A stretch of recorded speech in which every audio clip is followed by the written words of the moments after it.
Hello dear, welcome to U W class. आज tense series का एटे क्लास है और एटे क्लास में हम पास्ट परफेक्ट टेंस को पढ़ेंगे। पास्ट परफेक्ट टेंस के पहले आप लोगों को पास्ट इंडेफिनिट और पास्ट एक्टिव टेंस को पढ़ा दिया गया है।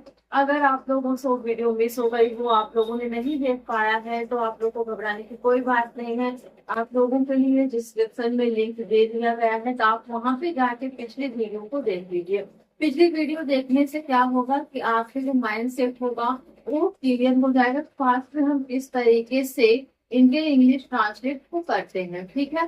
तो जैसा कि आज हम बहुत ही बढ़िया टेंस को पढ़ने जा रहे हैं जो बहुत ही चंगा होता है, जिसका नाम है past perfect tense. Past perfect tense का क्या मतलब होता है, इसको हम समझ लेते हैं।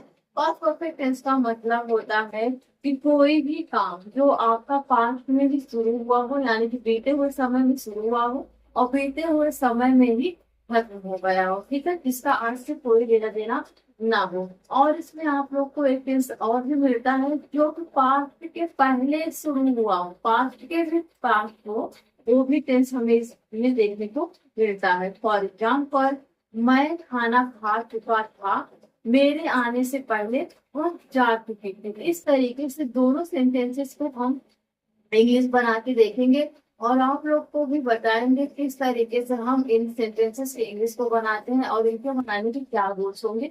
तब तक के लिए मैं आप लोगों को बेहतरीन सेंटेंस ऐसे दे देती हूँ जिसकी इंग्लिश आप लोग अपने आप से ट्राई करिए, तो आप लोग उसको बनाइए। फिर बाद में हम लोग क्या करेंगे, उस इंग्लिश को मैच करेंगे तो आप लोगों ने कितना राइट किया है और कितना रॉन्ग हुआ है आप लोगों से, ठीक है। सेंटेंस है आपका, डॉक्टर के आने से पहले मरीज मर चुका था, मेरे स्टेशन पहुंचने से पहले गाड़ी टूट गई थी। ठीक है, इस तरीके से सेंटेंसेस की आप इंग्लिश को बनाइए और हमें कमेंट बॉक्स में कमेंट करिए और लास्ट में मैं तो आप लोग को बताऊंगी ही बता। परफेक्ट टेंस को शुरू करने से पहले हम आप लोग के लिए कुछ ऐसे वर्ड्स को लेके आए हैं जिनके मीनिंग तो सेम होते हैं, बट उनका यूज हम अभी तक सही कर रहे थे या फिर गलत, आप लोग उसको बताइएगा।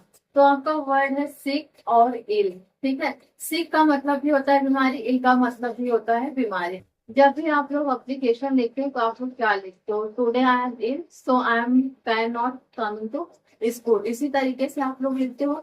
लेकिन क्या पता है सिक और इल का हम यूज कहाँ पे करते हैं। हम सिक का मतलब होता है जब छोटी बीमारी हो, मान लीजिए आपको शाम को बुखार आया, सुबह आपने गए इंजेक्शन लिया और फिर क्या हुआ, शाम तक आप ठीक भी हो गए, ये क्या हो गए, छोटी बीमारी हो गई। तो ऐसी बीमारी के लिए हम सिक का यूज करते हैं।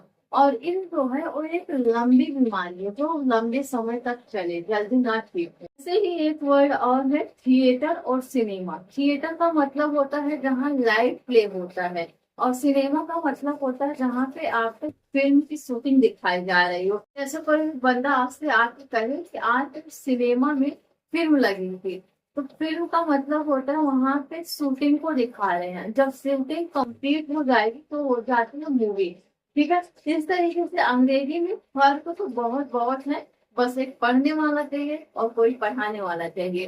तो ठीक है, अगर आप लोग को कहीं कोई कंफ्यूजन किसी वर्ड्स को लेकर लग रहा हो तो उसको पूछो जरूर। आजकल के बच्चों में न जाने क्या ही हो गया है, बहुत ऐसी प्रॉब्लम्स होती है। मैं अपने स्कूल में भी रहती हूँ, जब क्लास मेरा चलता है वहां मैं देखती हूँ बच्चों को, मैं जब पढ़ा छुट्टी रहती हूँ तो क्या है, जब उनसे आप बहुत फोर्स करोगे ना, बेटा आपको समझ में आया, आपको समझ में आया, आपको समझ में आया, तो बहुत ही मुश्किल है। लोग कहते हैं हाँ मुझे नहीं आया, आप इसको मुझे रिटर्न में फिर से बता दो। ऐसा बहुत मुश्किल, बहुत आपको फोर्स करने के बाद ही बच्चे करते हैं। तो ऐसा आप लोग ना करिए, क्योंकि आप लोग सीखने के लिए आए हो। अगर आप लोग सर्व करोगे तो आप लोग सीख नहीं पाओगे। एक कहावत कही जाती है कि दो चीजों में आपको शर्म कभी नहीं करनी चाहिए, एक खाने में और दूसरा शिक्षा ग्रहण करने में। अगर आप खाने में शर्म किए तो भूखे पेट रहना पड़ेगा। होता है ना, अगर आप किसी गेस्ट के यहाँ चले जाओ तो वहां तो बहुत ही हेजिटेशन होता है, यार कैसे बोलूं कि मुझे भूख लगी, मुझे कुछ खाने को दे दिया जाए ना। ये होता रहने दो रहने दो, नहीं तो इंसल्ट हो जाएगी, सोचते हैं इंसल्ट हो जाएगी, नहीं इंसल्ट होगी भाई, अगर नहीं खाओगे भूखे पेट रहोगे।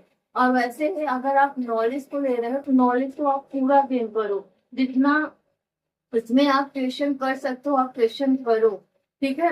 तो अगर आप पूरा ज्ञान नहीं लोगे तो आप अज्ञानता में ही रह जाओगे, तो इससे कोई फायदा नहीं होने वाला। वो कहते हैं ना, कि पूरा ज्ञान है तो भी सही है, आधा ज्ञान जिसके पास रहती है बहुत खतरनाक होता है, तो आधा ज्ञान नहीं लीजिए आप लोग, वहां भी देखिए पूरा ज्ञान को लीजिए। आइए अब हम ये जान लेते हैं कि हम पास्ट परफेक्ट टेंस का हिंदी से इंग्लिश ट्रांसलेट करेंगे तो उसके लिए हम क्या रूल्स लगाएंगे। किसी भी सेंटेंस को पहचानने के लिए हम इसके रूल्स का जानना जरूरी होता है, तभी हम उसको लिख पाएंगे, तभी हम उसको बोल पाएंगे। तो रूल्स सुनिए आप लोग, क्या होता है।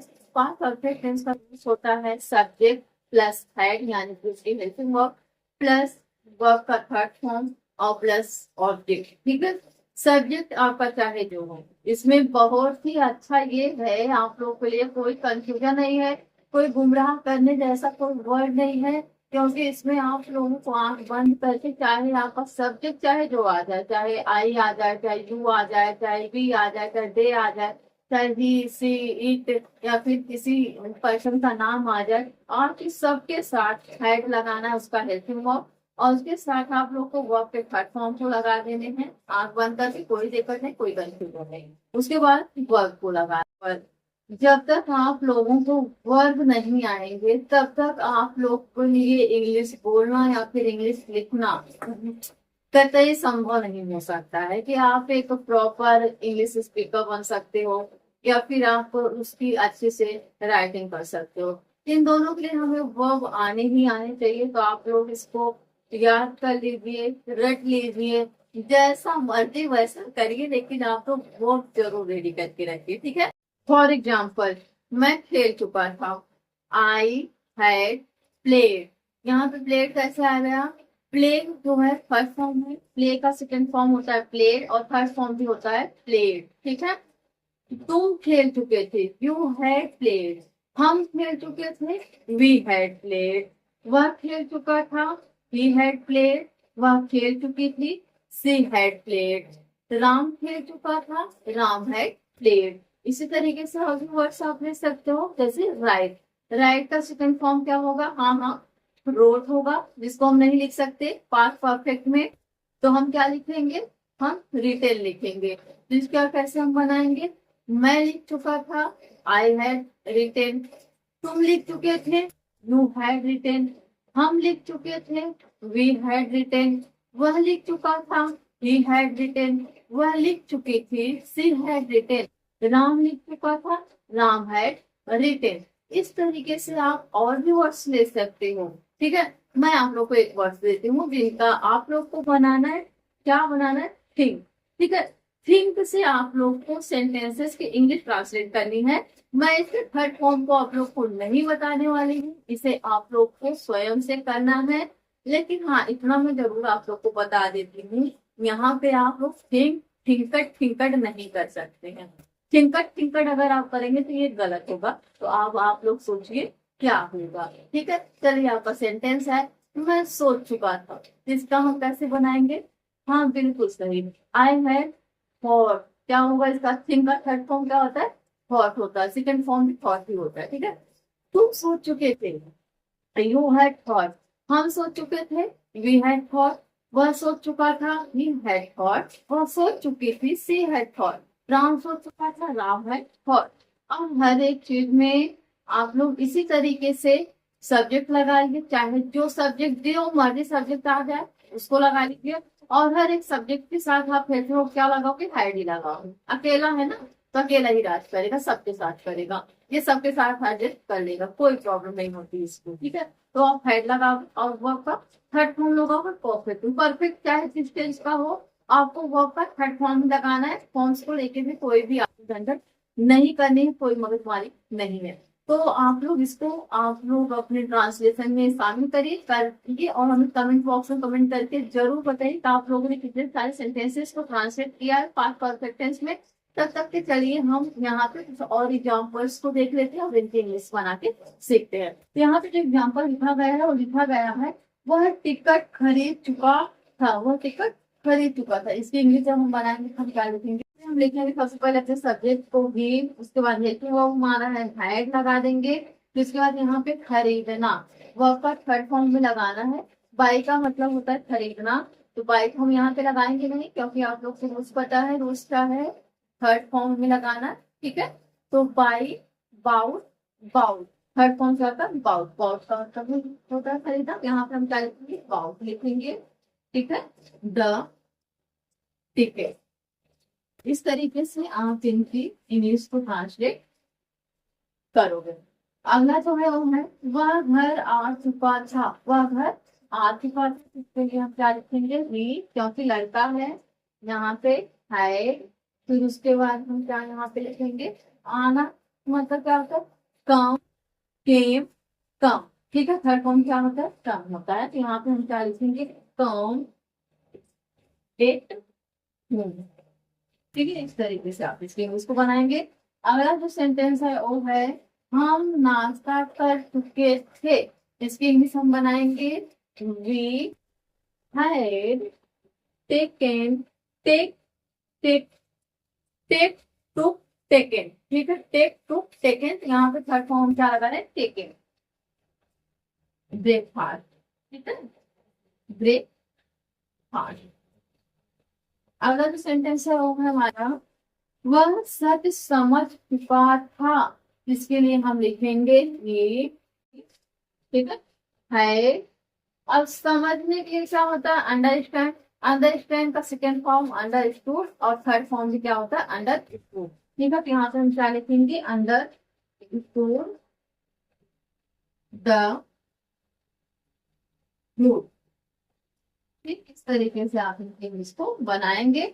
नेक्स्ट है, वह काम पूरा कर चुका था। इसकी इंग्लिश हम बनाएंगे, ही हैड, यहाँ पे फिनिश। फिनिश का मतलब क्या होता है, पूरा करना, finish, finished, finished. Third form क्या होगा, फिनिश्ड। यहाँ पे हम क्या लिखेंगे, फिनिश्ड द वर्क। बहुत ही आसान तरीके से आप पास्ट परफेक्ट टेंस के इंग्लिश ट्रांसलेट कर लेंगे। अब हर एक चीज के लिए हम हाँ हाँ नहीं बोल सकते, हम कुछ चीज के लिए ना भी बोलेंगे। ठीक है, ना जहाँ पे हम बोलेंगे वहां पे क्या होगा, निगेटिव सेंटेंसेस होंगे। और निगेटिव सेंटेंसेस को बनाने के लिए क्या रूल्स होते हैं, बहुत ही सिंपल, बस आपको हैड यानी हेल्पिंग वर्ब के साथ नॉट को जोड़ना है, या नोट की साहब को जोड़ना है। इसके रूल्स पूरे क्या होंगे, सब्जेक्ट लगाएंगे, फिर हेल्पिंग वर्ब हैड लगाइए, फिर उसके साथ आप नॉट लगा दीजिए, फिर वर्ब का थर्ड फॉर्म रहेगा ही रहेगा, और उसके बाद क्या रहेगा, ऑब्जेक्ट रहेगा। फॉर एग्जाम्पल, मैं नहीं खेल चुका था, आई हैड नॉट प्लेड। तुम नहीं खेल चुके थे, यू हैड नॉट प्लेड। हम नहीं खेल चुके थे, वी हैड नॉट प्लेड। वह नहीं खेल चुका था, ही हैड नॉट प्लेड। वह नहीं खेल चुकी थी, she had not played. Ram नहीं खेल चुका था, राम हैड नॉट प्लेड। ठीक है, मैं नहीं पढ़ चुका, इसके लिए हम क्या बोलेंगे, हम बोलेंगे आई हैड नॉट रेड। यहाँ पे हम रेड क्यों बोल रहे हैं, क्योंकि रीड जो होता है वो फर्स्ट फॉर्म होता है, सेकेंड फॉर्म भी रेड होता है, लेकिन इसका थर्ड फॉर्म जो है वो रेड होता है। लेकिन अच्छी बात ये है कि इसका जो स्पेलिंग है वो सेम होता है, मतलब READ भी होता है हर जगह पे, बस इसका जो बोलना है वो अलग होता है। ठीक है, इसी तरीके से तुम नहीं पढ़ चुके थे, यू हैड नॉट रेड। हम नहीं पढ़ चुके थे, वी हैड नॉट रेड। वह नहीं पढ़ चुका था, ही हैड नॉट रेड। वह नहीं पढ़ चुकी थी, she had not red. Ram नहीं पढ़ चुका था, राम हैड नॉट रेड। ठीक है, इस तरीके से आप लोग स्पीक, स्पीक का मतलब क्या होता है, बोलना। मैं नहीं बोल चुका था, इसका आप कैसे बनाओगे, आई हैड नॉट स्पोकन। कैसे, speak first form, spoke second form, spoken third form. तुम नहीं बोल चुके थे, यू हैड नॉट स्पोकन। हम नहीं बोल चुके थे, वी हैड नॉट स्पोकन। वह नहीं बोल चुका था, ही हैड नॉट स्पोकन। वह नहीं बोल चुकी थी, she had not spoken. Ram नहीं बोल चुका था, राम हैड नॉट स्पोकन। ठीक है, इस तरीके से आप इनकी इंग्लिश ट्रांसलेट करोगे। आप लोग वर्ब तैयार करो भाई, अपने अपने ढेर सारे वर्ब तैयार करके आप लोग ढेर सारा ऐसी तरीके से ट्रांसलेट करो। हम यहाँ पे कितना ही करवाएंगे, अगर आप लोग की क्लास लंबी हो जाएगी तो भी आप लोग के लिए प्रॉब्लम हो जाएगी ना, सर इतना लंबा क्लास कौन देखे। तो चलिए फटाफट अब यहाँ पर हम देख लेते हैं, एक लिखा गया, वो लिखा गया वे चाय नहीं बना चुके थे। इसकी इंग्लिश जब हम बनाएंगे सबसे पहले हम क्या लिखेंगे, हम सबसे पहले सब्जेक्ट लिख रहे हैं। सब्जेक्ट क्या है, दे है। हेल्पिंग वर्ब हमारा हेड है, फल लगाएंगे, हमें नॉट लगाना है क्योंकि हम निगेटिव सेंटेंस को बना रहे हैं, यहाँ पे हमने नॉट लगा दिया। फिर वर्ब के थर्ड फॉर्म को हमें लगाना है, वर्ब का थर्ड फॉर्म यहाँ पे होगा प्रिपेयर्ड और टी, ठीक है। Prepare, prepared, prepared, third form क्या होता है? प्रिपेयर्ड होता है। नेक्स्ट जो है वो है वह किताब नहीं पढ़ चुकी थी, जिसके लिए हम लिखेंगे यहाँ पे सी हैड, क्योंकि लड़की है इसलिए हमने सी लगाया, ठीक है। She had not red a book. इस तरीके से आप इनका सेंटेंस बनाओगे। रेड आप लोग को फर्स्ट फॉर्म में रीड पढ़ोगे, सेकेंड फॉर्म में भी आप रीड पढ़ोगे, लेकिन थर्ड फॉर्म में इसको क्या पढ़ोगे? रीड पढ़ोगे। और यहाँ की स्पेलिंग नहीं चेंज होती, स्पेलिंग होती रहती है। अगला जो है वो है वह रिपोर्ट तैयार नहीं कर चुका था, इसके लिए हम लिखेंगे री हैड नॉट, ठीक है, कंप्लीटेड, कंप्लीटेड अ रिपोर्ट। आसानी से आप इनके इंग्लिश ट्रांसलेट कर लेंगे, कोई भी दिक्कत नहीं होगी आपको। अगला है हम घर नहीं आ चुके थे, इसके लिए हम लिखेंगे यहाँ पे we had not come at home, ठीक है। यहाँ पे कम का जो फर्स्ट फॉर्म होता है वो कम होता है, सेकेंड फॉर्म केम होता है, थर्ड फॉर्म फिर से क्या हो जाता है? कम हो जाता है। आप लोग इसी तरीके से निगेटिव में भी कई सारे सेंटेंसेस को बना सकते हैं। अब आइए फटाफट हम ये देख लेते हैं कि जब यहाँ पे पास्ट में भी पास्ट की बात करी जाएगी तो किस तरीके से इसके ट्रांसलेट को करते हैं। अब तक आप लोगों को, मुझे उम्मीद है जो आप लोगों को मैंने स्टार्टिंग में सेंटेंस दिया था उसके इंग्लिश को बना लिए होंगे, तो उसको आप लोग कमेंट बॉक्स में कमेंट जरूर करिएगा। और यहाँ अभी जो हम आपको करवाएंगे जिससे मैच कर लीजिएगा कि आपको कितना सही हुआ और कितना नहीं। कौन से रूल्स को लगाते हैं इसको देख लेते हैं।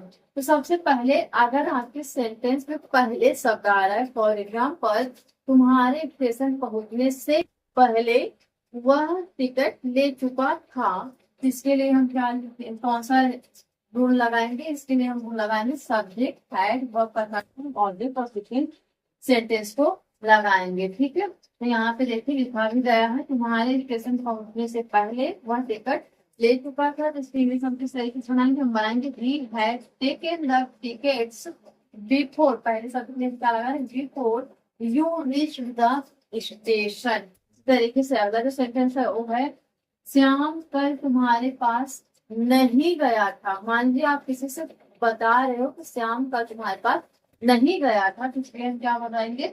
Shyam had gone to you by yesterday. अगला सेंटेंस है हमारा हमने ताजमहल पहले कभी नहीं देखा था, तो इसके लिए हम लिखेंगे वी हैड नेवर, कभी नहीं के लिए हम क्या लिखेंगे?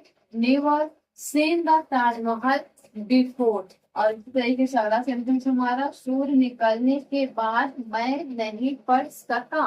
सूर्य निकलने के बाद मैं नहीं पढ़ सका, तो यहाँ पे आप सेंटेंस देखें बाद शब्द आ रहा है, तो जब बाद शब्द आएगा तो उसके लिए हम कौन से रूल्स को लगाएंगे? हम सेकेंड वाले रूल को लगाएंगे। हाँ, सब्जेक्ट हैड वर्ब का फर्स्ट फॉर्म ऑब्जेक्ट और सेकेंड सेंटेंस को हम यहाँ पे लिखेंगे। देखिए कैसे, I did not read after, I did not read after the son had written, the son had written, ठीक है। अगला जो है वो है डॉक्टर के आने से पहले मरीज मर चुका था, इसके लिए हम लिखेंगे the patient was died before the doctor arrived. आप बहुत ही आसान तरीके से बस आप लोग रूल्स याद रखिए और बना सकते। तो अब आइए हम देख लेते हैं कि हम किस तरीके से पार्ट ऑफ सेंटेंस में इंट्रोगेटिव सेंटेंस के इंग्लिश को बनाते हैं। इंट्रोगेटिव को बनाने के लिए हम हेल्पिंग वर्ब को सबसे पहले लगाएंगे, हेल्पिंग वर्ब लगाएंगे, सब्जेक्ट लगाएंगे, वर्ब के थर्ड फॉर्म को लगाएंगे, ऑब्जेक्ट एंड क्वेश्चन मार्क को लगाएंगे। फॉर एग्जाम्पल क्या मैं लिख चुका था, इसके लिए हम क्या बोलेंगे? हैड आई रिटेन, ठीक है, हैड आई रिटेन। क्या तुम लिख चुके थे? Had you written. क्या हम लिख चुके थे? Had we written. क्या वह लिख चुका था? Had he written. क्या वह लिख चुकी थी? Had she written. क्या राम लिख चुका था? Had Ram written. क्या मैं सीख चुका था? Had I learn it. क्या तुम सीख चुके थे? Had you learn it. क्या हम सीख चुके थे? Had we learn it. क्या वे सीख चुके थे? Had they learn it. क्या वह सीख चुका था? Had he learn it. क्या वह सीख चुकी थी? Had she learn it. क्या राम सीख चुका था? Had Ram learn it. तो यहाँ पे एग्जाम्पल जो लिखा हुआ लिखा है क्या मैं इंग्लिश पढ़ चुकी थी, इसके लिए कैसे हम लिखेंगे? हम लिखेंगे सबसे पहले had I studied English, had I studied English and last में क्वेश्चन मार्क। अगला है क्या वह डिनर कर चुकी थी, जिसके लिए हम क्या लिखेंगे, हैड ही ईटेन डिनर। ठीक है, ईट, एट, ईटेन। ईट का जो फर्स्ट फॉर्म होता है ईट, सेकंड फॉर्म एट और थर्ड फॉर्म होता है ईटेन। ठीक है, नेक्स्ट है क्या वे यूरोप की यात्रा कर चुके थे, जिसके लिए हम लिखेंगे had they travelled to Europe, had they travelled to Europe. Next है क्या हम प्रोजेक्ट पूरा कर चुके थे, had we finished our project. अगला है क्या वह फ्रेंच सीख चुका था, ठीक है, हैड वी लर्नेड फ्रेंच और क्वेश्चन मार्क लगा देंगे। ठीक है, और हमें कुछ भी नहीं करना है। नेक्स्ट आप लोग यहाँ पे कुछ देख रहे हैं, लिखा गया है, ये लिखा गया है डबल इंट्रोगेटिव बनाएंगे तो हमें कुछ भी नहीं करना। हमें अगर इंट्रोगेटिव बनाना आता है तो हम डबल इंट्रोगेटिव सेंटेंस को बहुत आसान तरीके से बना लेंगे। आपको क्या करना है, आपको इंट्रोगेटिव सेंटेंस के जो भी रूल्स हैं आप उनको कॉपी पेस्ट कर लो और फिर उसके बाद सबसे पहले मतलब हेड जो आप जो लगा रहे थे इंट्रोगेटिव सबसे पहले, उसके पहले भी अब आपको लगाने डब्ल्यूएच की फैमिली। डब्ल्यूएच की फैमिली क्या होती है, व्हाट, व्हाई, वेयर, होम और हाउ, इस तरीके से जो भी आपके वर्ड होंगे वो क्या होंगे, डब्ल्यूएच की फैमिली होगी। हैव डब्ल्यूएच की फैमिली लगाओ, हैड लगाओ, सब्जेक्ट लगाओ, वर्ब का platform, object and question mark लगाओ। फिर आप इन 5 perfect tense double interrogative sentence के इंग्लिश ट्रांसलेट कर लोगे। तो आइए देखते हैं किस तरीके से। फॉर एग्जाम्पल, मैं खाना क्यों खा चुका था, इसके लिए हम बोलेंगे why had I eaten the food. तुम खाना क्यों खा चुके थे, why had you eaten the food. वे खाना क्यों खा चुके थे, why had they eaten the food. वह खाना क्यों खा चुका था, why had he eaten the food. वह खाना क्यों खा चुकी थी, why had she eaten the food. Ram खाना क्यों खा चुका था, why had Ram eaten the food. और एग्जाम्पल ले लीजिए, मैं पत्र कब लिख चुका था, इसके इंग्लिश हम बनाएंगे when had I written a letter. तुम पत्र कब लिख चुके थे, when had you written a letter. वे पत्र कब लिख चुके थे, when had they written a letter. हम पत्र कब लिख चुके थे, when had we written a letter. वह पत्र कब लिख चुका था, when had we written a letter. वह कब पत्र लिख चुकी, when had she written a letter. Ram पत्र कब लिख चुका था, when had Ram written a letter. इस तरीके से आप कोई भी वर्ब लीजिए, डब्ल्यूएच की फैमिली लगाई, हेल्पिंग वर्ब लगाई, सब्जेक्ट लगाई, वर्ब का प्लेटफॉर्म और ऑब्जेक्ट लगा के आप सेंटेंस को आसानी से बना लेंगे। तो आइए हम अपने एग्जांपल्स को देख लेते हैं यहाँ पे किस तरीके से इंग्लिश को बनाया गया है। कल तक कौन अपना काम समाप्त कर चुका था, इसकी जब हम इंग्लिश बनाए सबसे पहले कौन की इंग्लिश लिखेंगे। ठीक है, तो यहाँ पे हो जाएगा had finished his work by yesterday. ठीक है, अगला जो है वो है शाम से पहले तुम कितने पाठ याद कर चुके थे। इसको बनाने के लिए आपको घबराना नहीं, आपको बताया गया है कि सही के आप बनाएंगे। यहाँ पे हम लिखेंगे how many lessons had you learned before joining. Next है वह इंग्लिश क्यों कर चुकी थी, उसके लिए हम बनाएंगे why had she read English. ठीक है, और लास्ट में क्वेश्चन मार्क। बहुत ही आसान तरीके से आप लोग पास्ट परफेक्ट टेंस को बनाना सीख गए हैं। तो क्या करना था इसमें, केवल और केवल आप लोग को इसकी हेल्पिंग वर्ब हैड याद रखना है और वर्ब के थर्ड फॉर्म को याद रखना है। इससे ज्यादा आप लोग को पास्ट परफेक्ट टेंस में कुछ भी नहीं करना है। और अगर पहले शब्द आ रहा है और बिफोर शब्द आ रहा है, ऐसे सेंटेंसेस अगर आपके सामने आ रहे हैं तो आप क्या करोगे, आप सबसे पहले अपने दोस्त को लगाओगे और फिर उसके बाद सेकेंड सेंटेंस को, ऑब्जेक्ट के बाद आप सेकेंड सेंटेंस को लगाओगे। तो इस तरीके से आप लोग परफेक्ट टेंस में सारे सेंटेंसेस को बना सकते हो। आप लोग कुछ भी नहीं सोचना, बस इतना ध्यान रखना है, अपने माइंड में इतना उठा के रखना है कि हम परफेक्ट को बनाएंगे पार्ट में तो हमें हैड लगाना है जो कि हेल्पिंग वर्ब है, और उसके बाद हमें क्या लगाना है, वर्ब का थर्ड फॉर्म लगाना है। फर्स्ट नहीं लगाना, सेकंड नहीं लगाना, थर्ड लगाना है।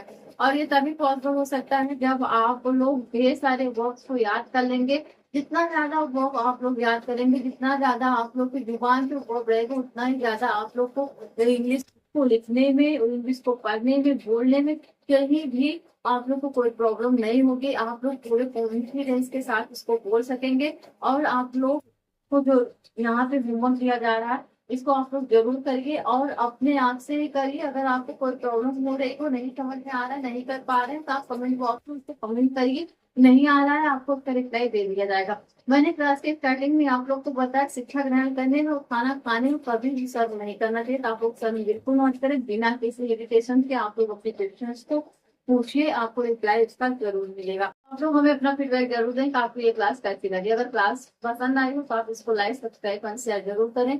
तब तक के लिए अपना ख्याल रखिए। Bye bye, tata, take care. और अगली क्लास में जब हम मिलेंगे तो हम पढ़ेंगे और सीखेंगे एक नए टेस्ट को।